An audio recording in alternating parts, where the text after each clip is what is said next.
Go ahead and get started here. Thank you all for being here this evening. And I'm Dr. Liz Rutledge, Director of Wildlife Resources at the North Carolina Wildlife Federation. Thank you for attending tonight's webinar, which is part of the 15 webinar series, Learn to Deer Hunt.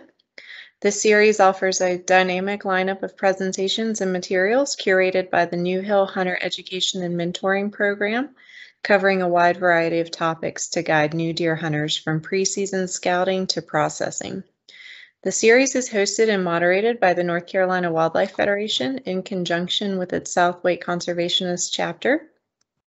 General housekeeping, we ask that everyone stay muted throughout the webinar until we have the Q&A session at the end. Also, this webinar is being recorded for future use, so please turn off your camera if you do not want to be seen on the video recording.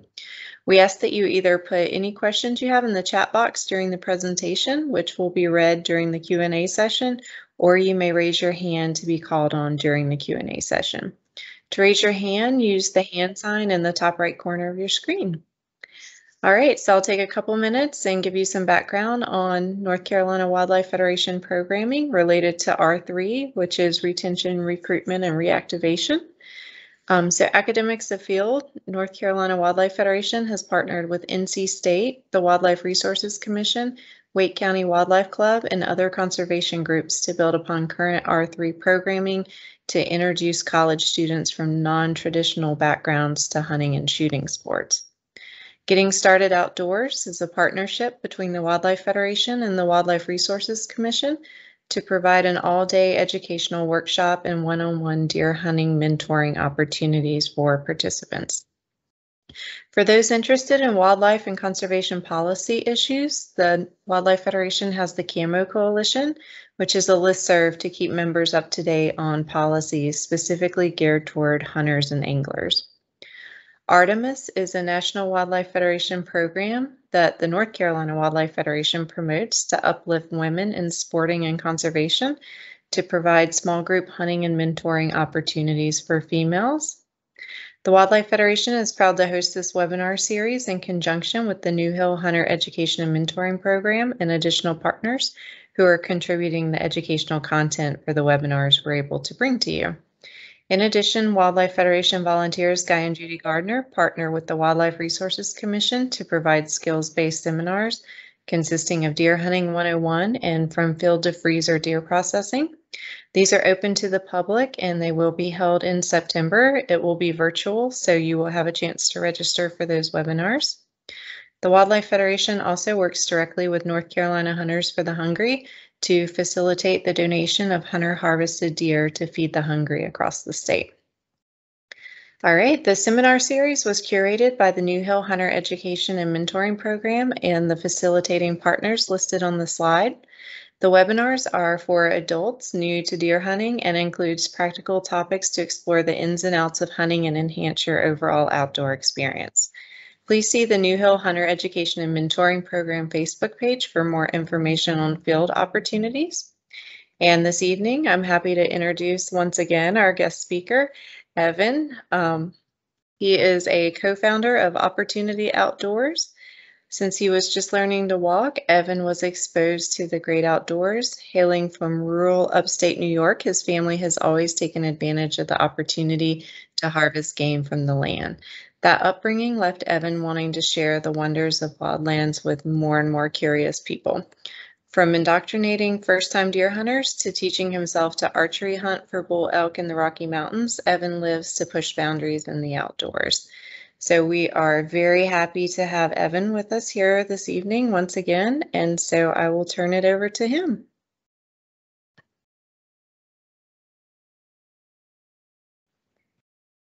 And Evan, go ahead and unmute real quick.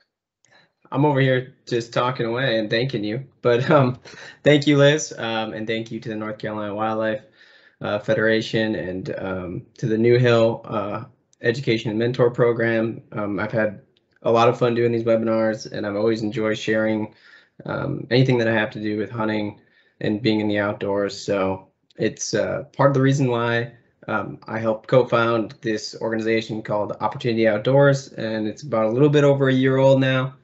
And really what we're about is trying to grow conservation in the outdoor community through mentorship. That is our mission statement, and that is what we're trying to do. And we really try to focus on more the continued mentorship, maybe not the initial introduction, but the continued mentorship by helping other folks figure out how to continue hunting and fishing and find success. So a little bit about Opportunity Outdoors quickly is the what we are as a community. That's what we're really pushing for, as a community of outdoor enthusiasts, new and old, and who grow conservation by supporting one another.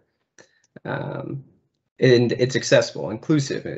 Throughout the United States, we as citizens have the right to hunting and fishing, and you shouldn't allow any barriers of entry to deter you from joining this community of hunters and anglers if you so choose to, or at least learning about it. So we really want to make it accessible to everybody, and making those who want to mentor accessible to those who want to be mentees. Why? So beyond hunter ed, new hunters get into a little bit of a gray area where they are so new, but they're not that new. So what I mean by that is the introduction has happened. Maybe you've been taken on a mentored hunt or something where you've been put in a stand, or a program or something put on by your resource commission or something like that.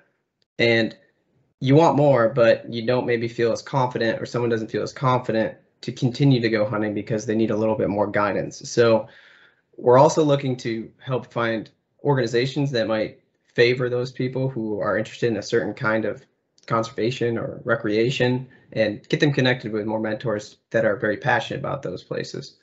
And then also hunter educators and mentors. We want to help mentors be more effective. We want to help mentors be able to coach better, but also still be able to hunt and fish themselves and not feel like they have to take a massive amount of time out of their day to do so. And we also want to make sure that we're giving the support and showing how much we appreciate mentors in the outdoors, because that's really what, it's a heritage that gets passed on, but it doesn't get passed on maybe as much outside of family at times. I was lucky enough to grow up in a family that hunted and fished, and that's all I knew. But I realized as I got older that there are a lot of people who are curious that just didn't have that as they grew up. So we're looking to hopefully expand that portion of the community. How do we do this? We provide support through effective coaching, helping mentors be better coaches, and giving them opportunities to coach, highlighting those efforts to make sure that they know how much it's appreciated and how much it contributes to conservation. We also really try to create more opportunities, whether it be through hunt camps, more webinars like this, or growing current programs that have the potential to reach so many more people. And we really encourage a pay it forward approach. So if you're someone who kind of gets your feet underneath you and wants to mentor, it's never too early to start. Even if it's just walking out in the woods and taking someone hiking for the first time. There's people at all different levels. So we really look to help grow that portion of it and the paying it forward, so we can grow our mentor pool in our community. And then we also like to connect mentors with other mentors, so that way they can create a network of helping hands. If someone needs help and they can't help, maybe there's somebody that they've become friends with that's also a mentor that they can, give that a resource to that person. So that's a little bit about Opportunity Outdoors, and you can find us on social media, and I'll give that slide at the end. And you can always reach out to us, ask us questions, and email us. And look out for more stuff that we will be putting out throughout the year, whether it be field days or webinars or any kind of resources that we may be able to provide. Today, the topic is backcountry hunting. This is something that is very newish to me. It's something that I've learned and picked up over the last couple of years, and it's kind of like backpack hunting is really what it is. If you've ever been on a backpack camping trip, it's the same thing, except the focus is on hunting, not just hiking. I started doing it out west in Colorado in pursuit of elk with my bow, and now I've kind of taken that and tried to find ways that I can do it in the home state of North Carolina here that I live in now, and possibly other states for different kinds of game. It's probably my favorite form of hunting now because of just how much time you spend there.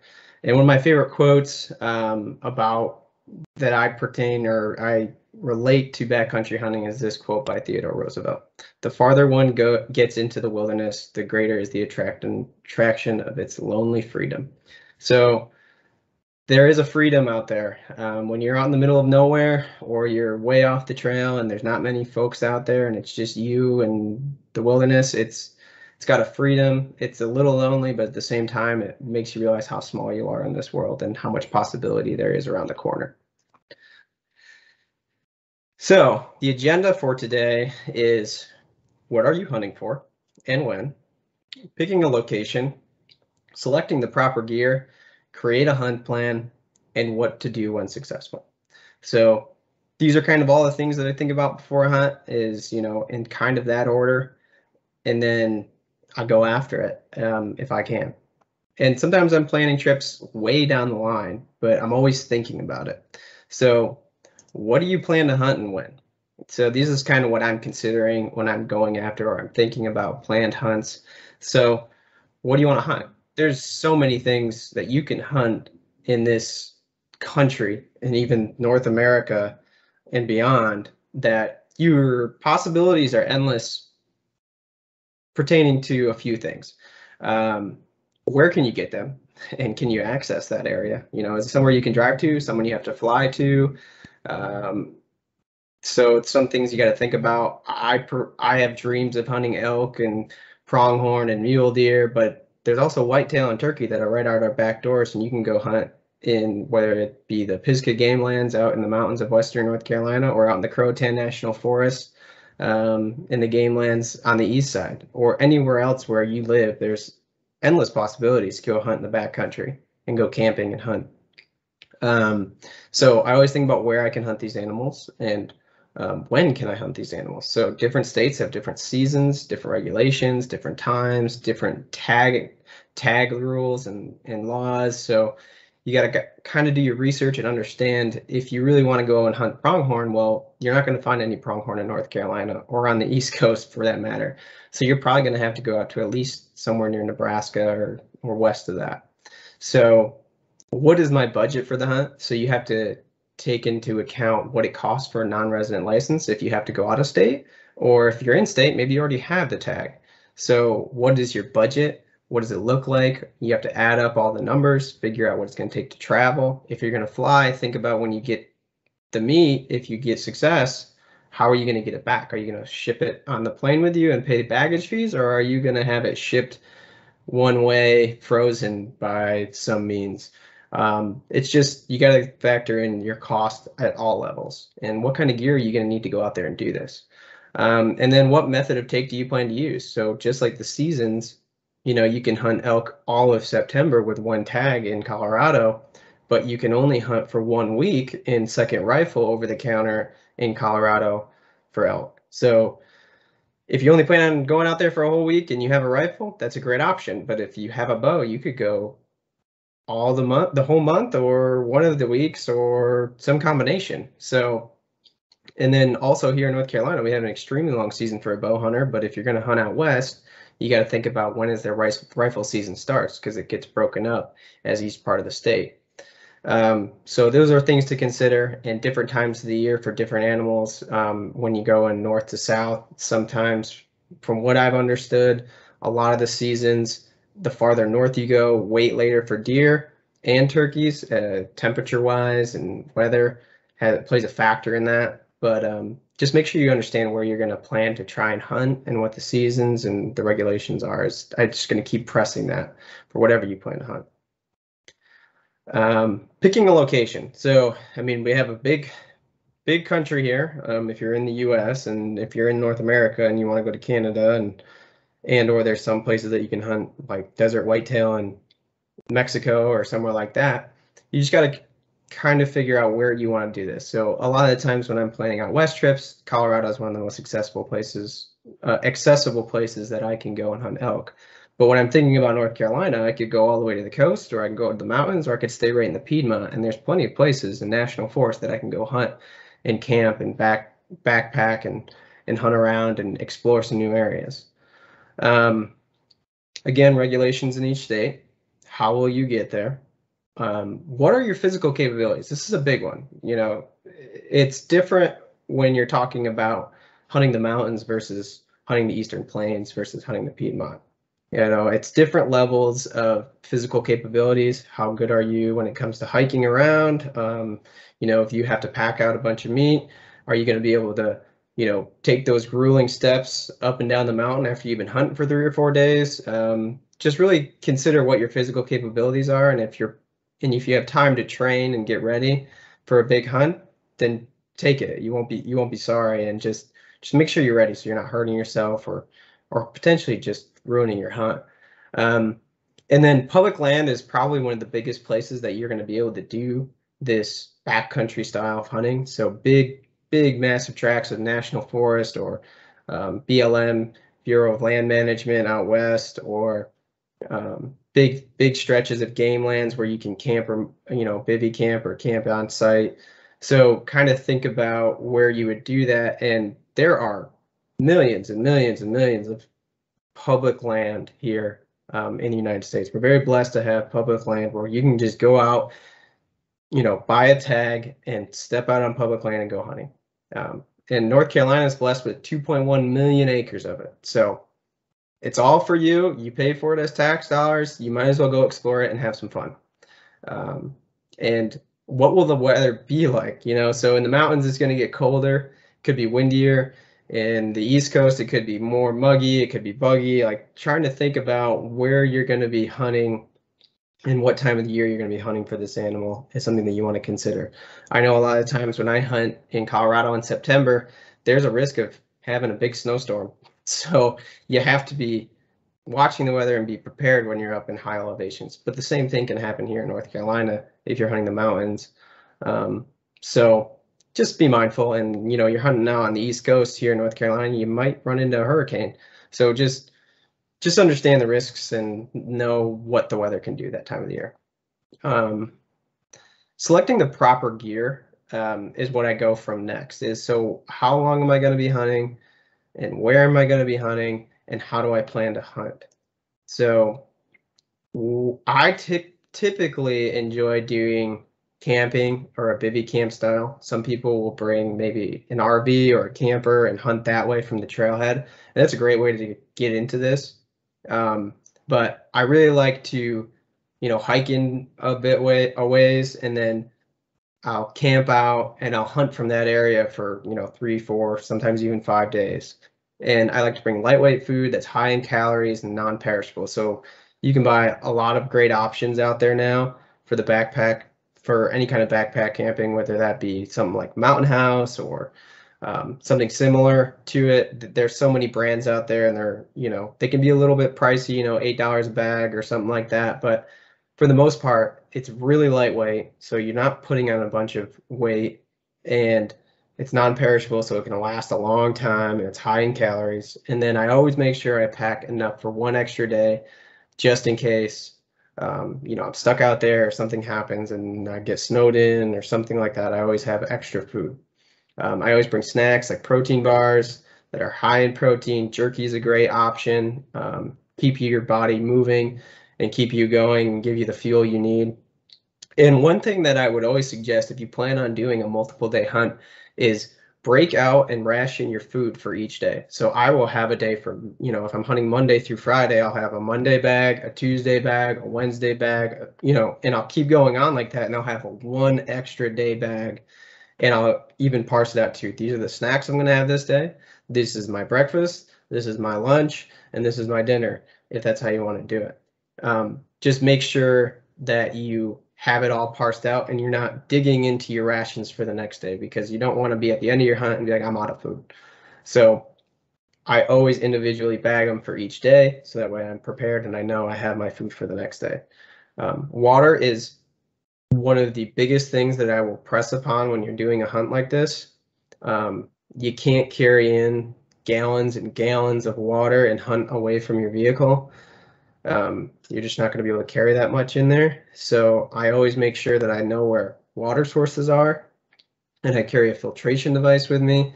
And I sometimes even pack 2 of them, one for emergency, one in case it breaks. and then one my main filtration device. I like to use Sawyer or Life Straw. You can buy water bottles that have the straw in it, so you just fill up your water bottle and use that filtration device. And I always like to make sure I have at least a liter to a liter and a half at all times on me. And I can't stress enough, make sure you're drinking water, because one of the leading emergency issues in a backcountry hunt is dehydration. And that's one of the things that can get scary real quick if you're not near water. So make sure you're always drinking water and you're always close to it, or at least know where it is and you can get to it. And then I always bring iodine pills for emergency situations where maybe, both my filters are lost, or I broke one and lost the other one, something along those lines. Iodine pills are great. They're very small. You can buy them for cheap. Make sure you have those with you for emergency situations. And yeah, so water is huge, and food is also obviously very big. And then first aid kits. Take a first aid class. It's really beneficial, especially if you're hunting. I'm sure it's been talked about on these webinar series before, but you're out there with firearms, you're out there hiking around, you're out there where maybe someone's not near you, or maybe something happens to one of your hunting partners. Make sure you understand how to do first aid, and it could save somebody's life and your own. I always bring a complete first aid kit for myself and the entire group, and that always it always includes a tourniquet and basic cut treatments and essentials that you might need in a bad situation. It's better to have it and not need it than need it and not have it. So make sure you know how to use a tourniquet. Make sure you know how to treat cuts properly. Make sure you have the correct stuff in that first aid kit. There's a lot of resources out there that can tell you, what you should pack for a certain amount of, a certain kind of hunt or area, especially. So I always bring allergy medicine just in case. Super glue is something really good to have. You never know if you can use it to, help you patch up a cut or something, or something along those lines, just to keep yourself together as you try to get out of a situation, and then tape and alcohol wipes, etc. So again, I would do some research on first aid kits, and there's a lot of first aid kits out there that you can buy online that have everything you need. And then a backpack. So you have all this gear and you need something to put it in and carry it in and carry it out. So I always make sure I can fit all my stuff. And if I can't fit all my stuff in this bag and it's like a 5-day hunt, but this bag meant for a 3-day hunt, then, I might have the wrong bag. So a good happy medium is trying to find something that's good for 5-day hunts. And this is something that I suggest anybody do research on, because all bags are made differently and have, different features, whether they have a load shelf, whether the frame is inside of it. So I typically use something that's got, I think it's 3,500 cubic inches, something around there. And that's enough for me to hunt for 5 days and keep my sleeping bag in it, my tent, my sleeping pad, all my food, my extra layers for when it gets cold, and some other stuff like first aid kits, etc. And I always suggest doing your research and buying the best quality bag you can.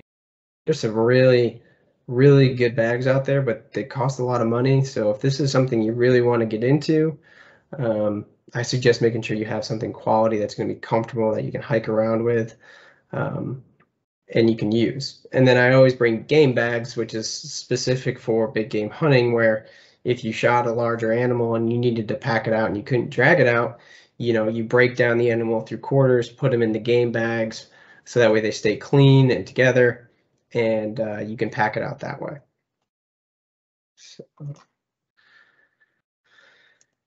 And then also a survival kit is super important to have. Everybody should have a survival kit, even when you're just normal hunting. I always have a fire starter kit, some paracord, a compass and a whistle, and first aid supplies. So if everything, bad happened and you forgot your full first aid kit, and you forgot your fire starter or your lighter or something, and you had, you needed some very basic essentials to survive, I always make sure I have a small pack of things that I might need, during an emergency situation.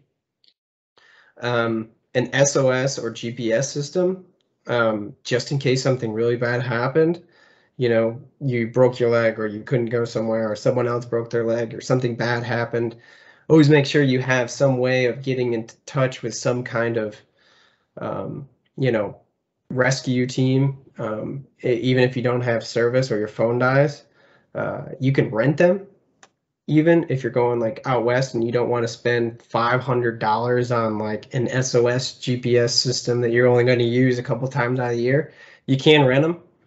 So I would consider that, especially if you're hunting with a party. You guys could all split it, and go from there.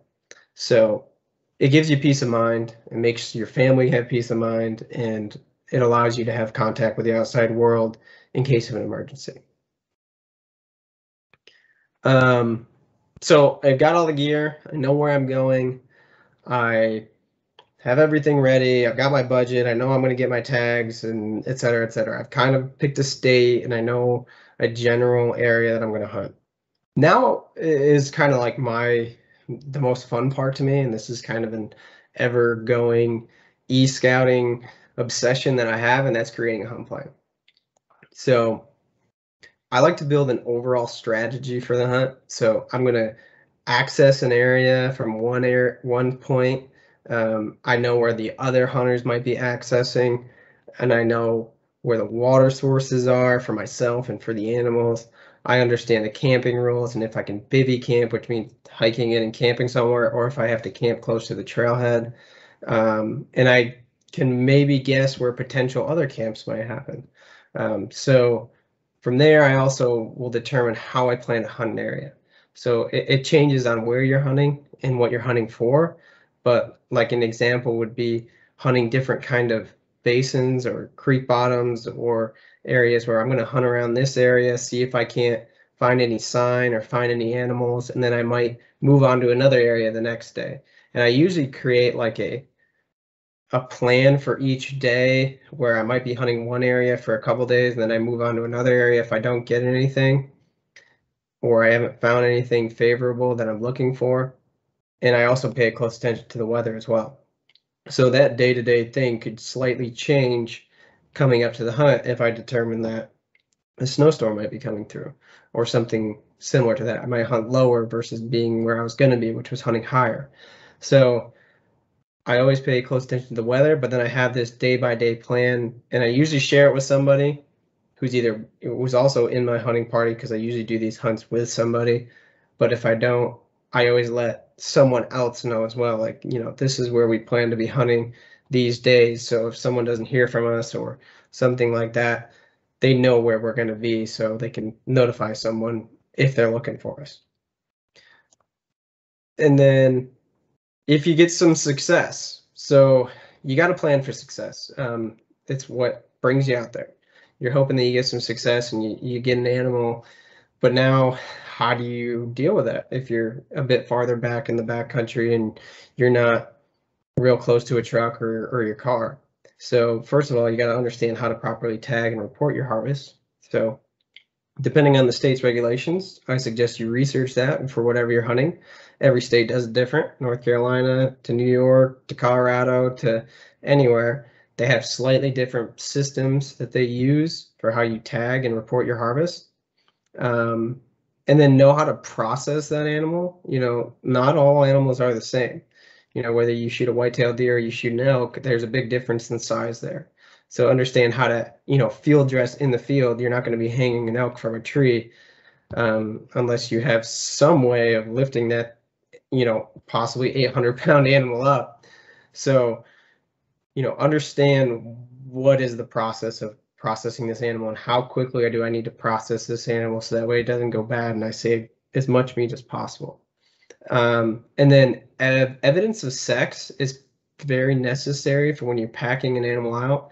Now, whether that means you have to leave like the testicles on a male and keeping the antlers on there, or leaving an udder sac or something on a female animal, a big game animal. So that way, if a Wildlife Resource Commission or Colorado Parks and Wildlife officer sees you packing it out, you can prove that you tagged an animal that was legal for that time of the year. And it's very important to leave the evidence of sex for a lot of states, especially if you plan on butchering it out in the field. I always keep a good kill kit in my bag. Now that's got a sharp knife in it, that's got flagging tape, that's got some paracord, game bags, etc. So that way I know that it's got my tags in it. So if I do have some success, I've got my whole kit all ready to go to just get to work. So do a little bit of research on what should be in your kill kit for whatever animal you're after, and make sure you have it with you. It doesn't have to be massive. It can be just a really good knife, some flagging tape, and some game bags, and your tags, and that's all you might need. Always try to keep the meat clean and dry to prevent bacteria growth. Warmth and water, and that'll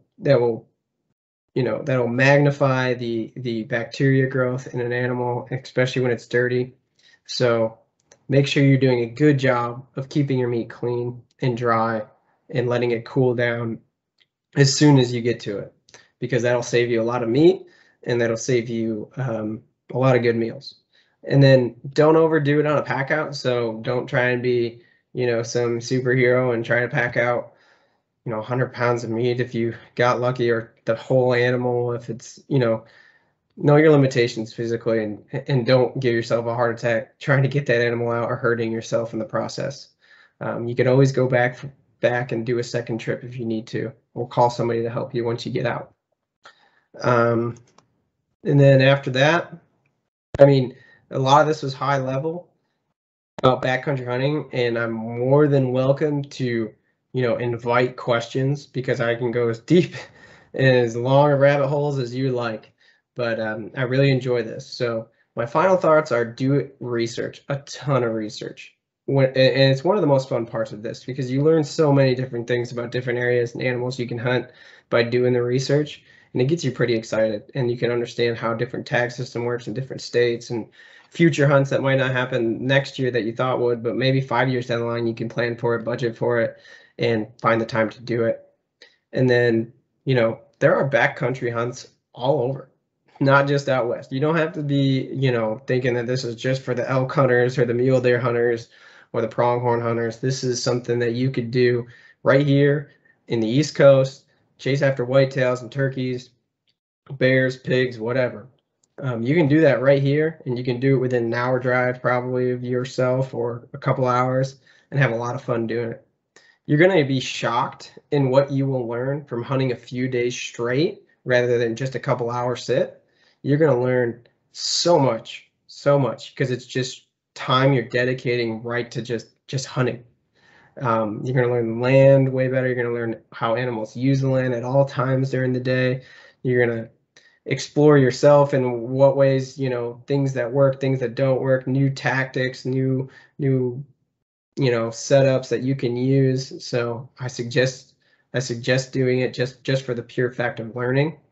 Wild places are unique, and there's really cool views that you can find in these places that not many people experience. That's one of the reasons why I enjoy it so much, because it's got that untouched feeling. Even though there might be other hunters in the area, it's not as there's not as much traffic there.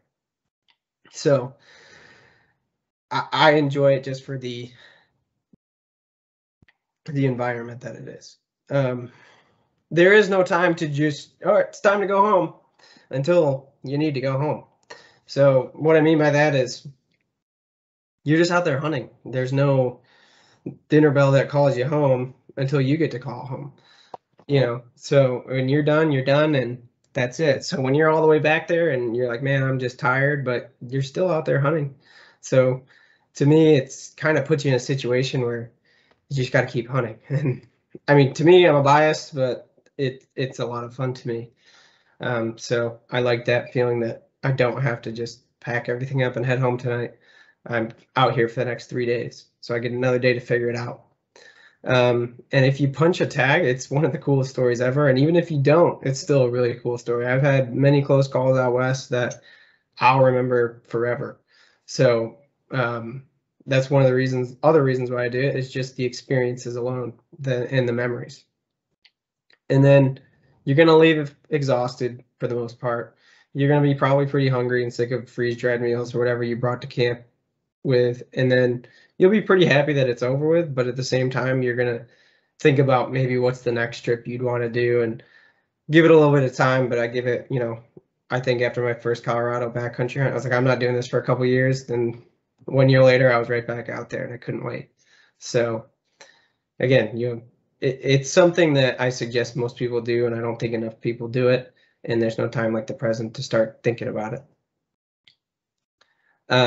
Opportunity Outdoors, you can find us at www.opportunityoutdoors.com. You can email us at connect@opportunityoutdoors.com. That's a phone number that you can reach us at as well. You'll probably get Andy's cell on that one, but if you shoot us an email, I'll be happy to give mine out as well.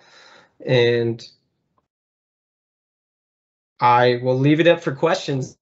I have a slide as well that, are any questions you can ask about, and I might have some good answers for you. I might not know, but I'll be honest with you. All right. Thank you, Evan.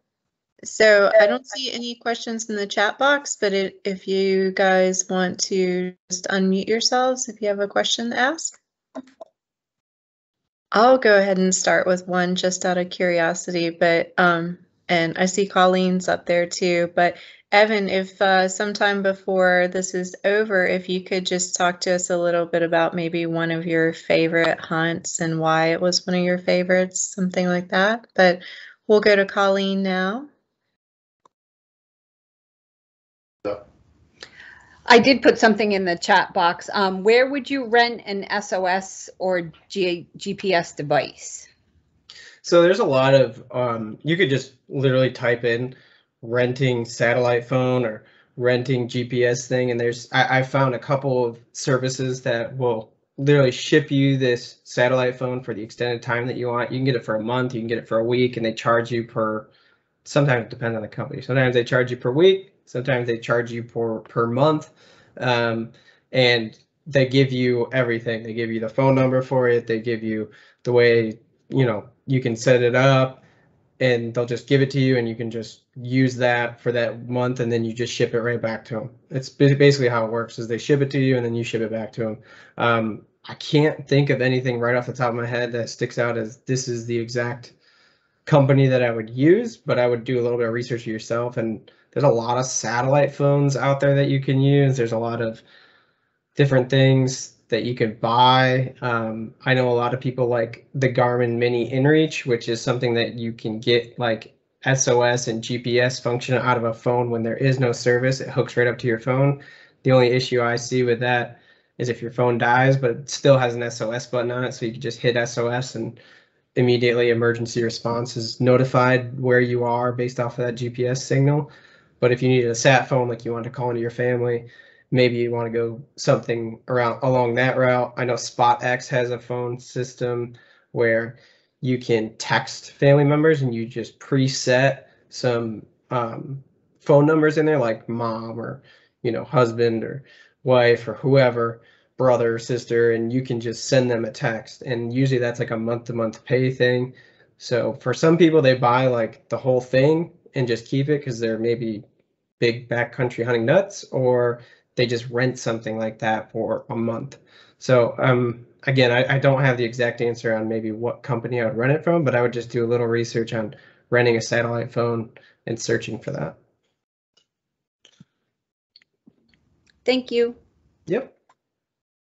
All right, Liz, I will answer your question on one of my favorite hunts that I've done to date with this style. Now, again, I've only done this a couple times now out west in Colorado, but the reason why I'm going back for a third time in September with my father is I always wanted to hunt elk, and I didn't have the money to hire a guide, for 2,000, 3,000, 4,000 and up.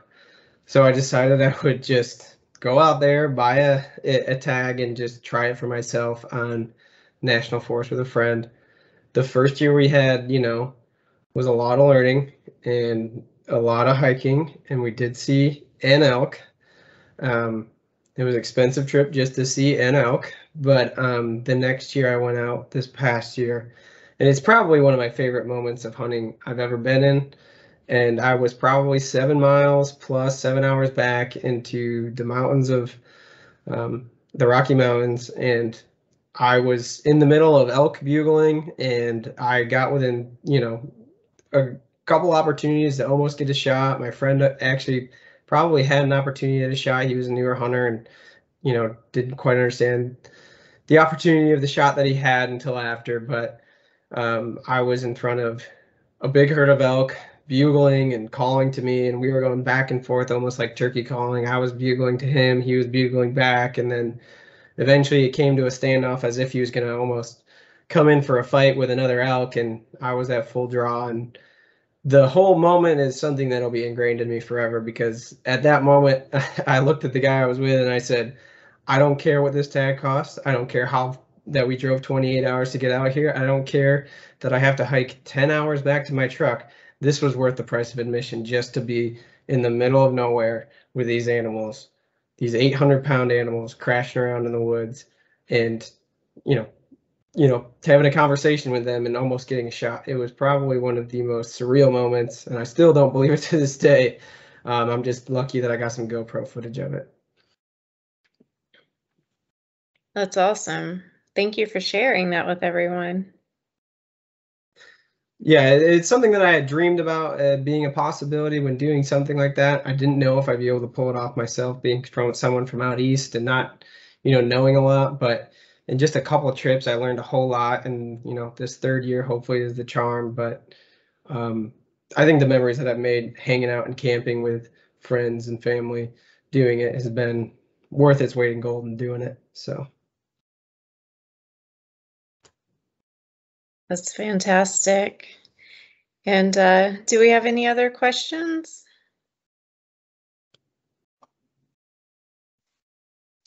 I had posted, have you ever used a satellite phone?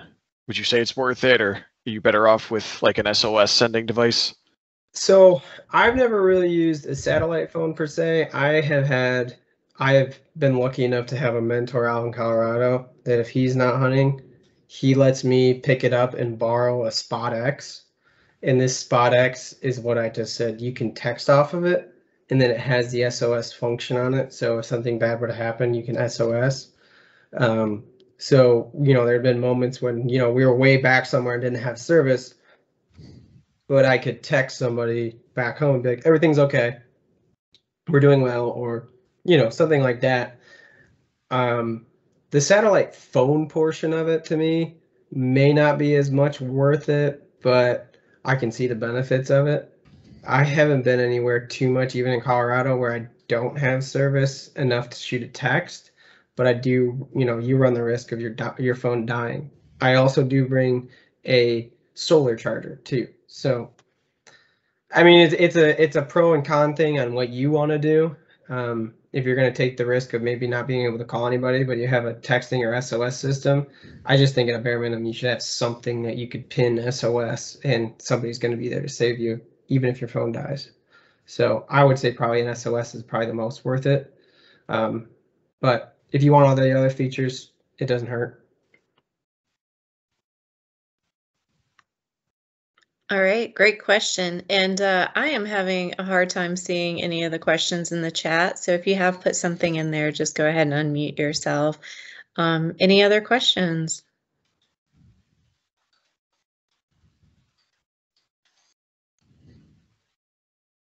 I am happy to answer any questions, from tags to camping to anything.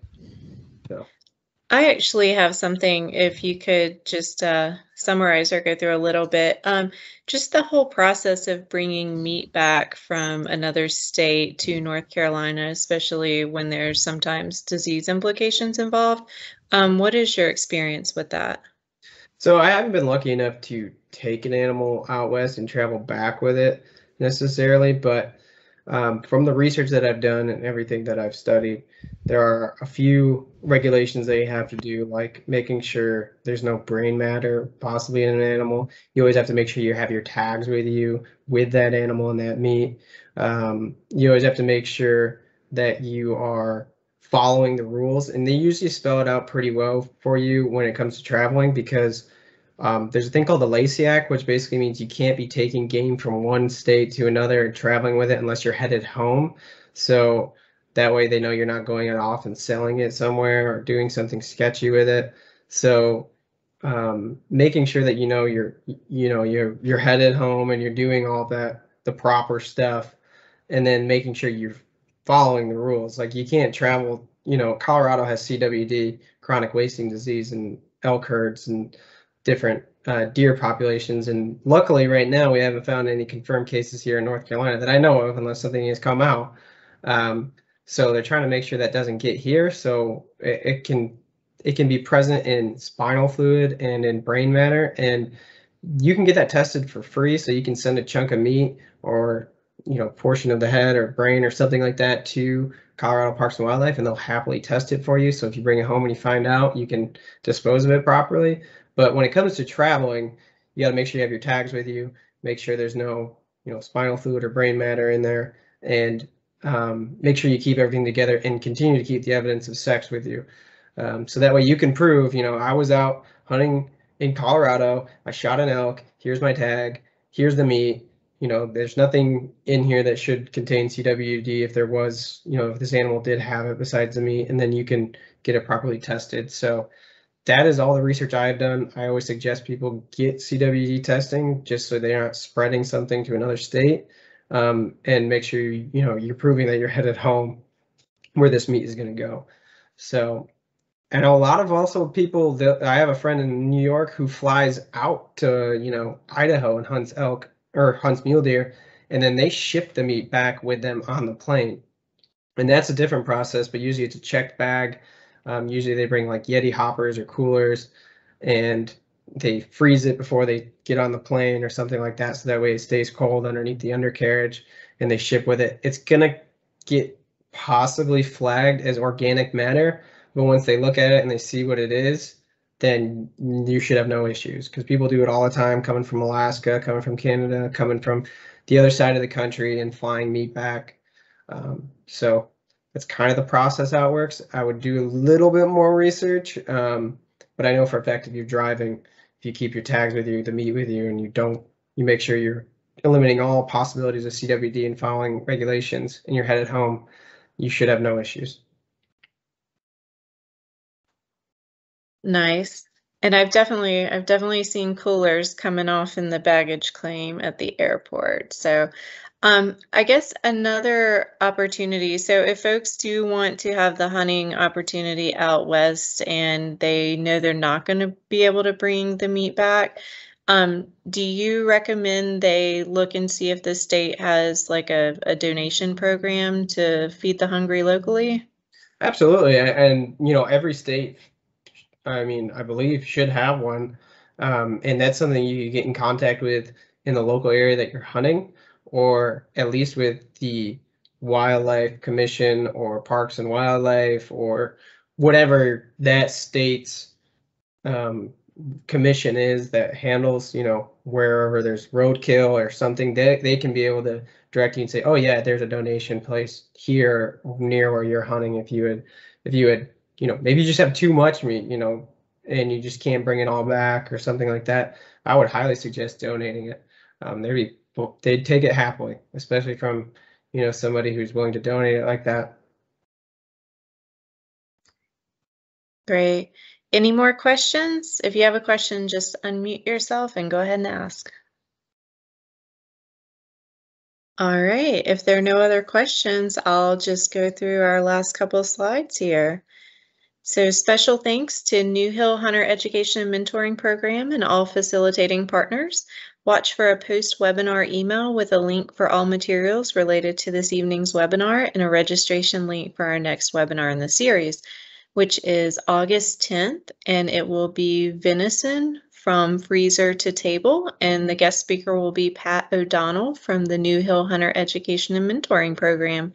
If you have further questions or would like more information on outdoor opportunities, please contact the New Hill Hunter Education and Mentoring Program at the link or Facebook page provided. Also, check out ncwf.org to learn more about the Wildlife Federation and to join a local chapter. Thank you so much for this evening's presentation, Evan, as always, and thank you for everyone who could join us. I'm happy that I could I could jump on today one more time. And again, you can find me at Opportunity Outdoors, or I will be around, whether that be on Facebook or social media myself personally. So I look forward to hearing about everybody's successes this fall, as it's right around the corner. So I hope people are out scouting and getting excited, because I know I have, and I'm excited. So thank you again. All right, great. Thank you. And everyone have a good evening. You too.